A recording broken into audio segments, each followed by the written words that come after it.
Hello বন্ধুরা, আমি দিদি বাড়িতে এসেছি। দিদি বাড়ি এখন দিদি শাক পাতা লাগিয়েছে, সবজি লাগিয়েছে। সেটা দিদি অনেকদিন ধরে বলছে নিয়ে যা নিয়ে যা।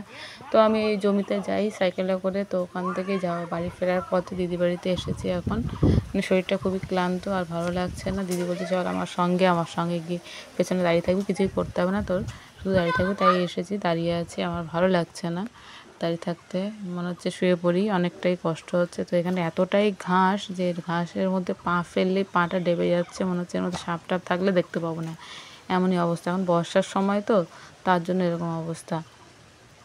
তো দিদির একা একা শাক তুলতে ভালো লাগছে না, সবজি তুলতে ভালো লাগছে না, তাই আমি দাঁড়িয়ে আছি। দিদি সবজি তুলছে, এখন ব্যাগ ভরে দেবে, সাইকেলে করে নিয়ে যাব ওটা। তো এখন কি আর ভালো লাগছে না এখন বন্ধুরা। তোমরা দেখো এই জায়গাটা ভালো লাগছে না, কত সুন্দর অনেকটা জায়গা, কিন্তু দিদি পারে না, অনেক বেশি সবজি লাগাতে পারে, কিন্তু এখন এত ঘাস জঙ্গল পরিষ্কার করতে হবে, তার জন্য দিদি আমি বেশি কিছু লাগাইনি। অবশ্য ভেন্ডি লাগিয়েছে, ঝিঙে লাগিয়েছে, কুমড়ো, চাল কুমড়ো, আর মিষ্টি কুমড়ো, এইসব লাগিয়েছে। পেঁপে গাছ লাগিয়েছে, বড় হয়নি এখনও।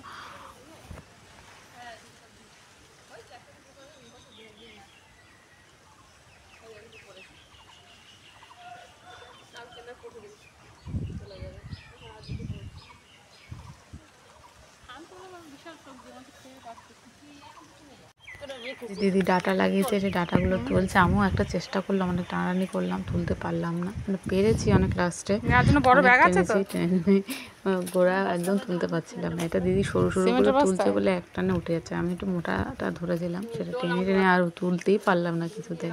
তারপর আমি আর দিদি টেনে তুললাম ওটাকে।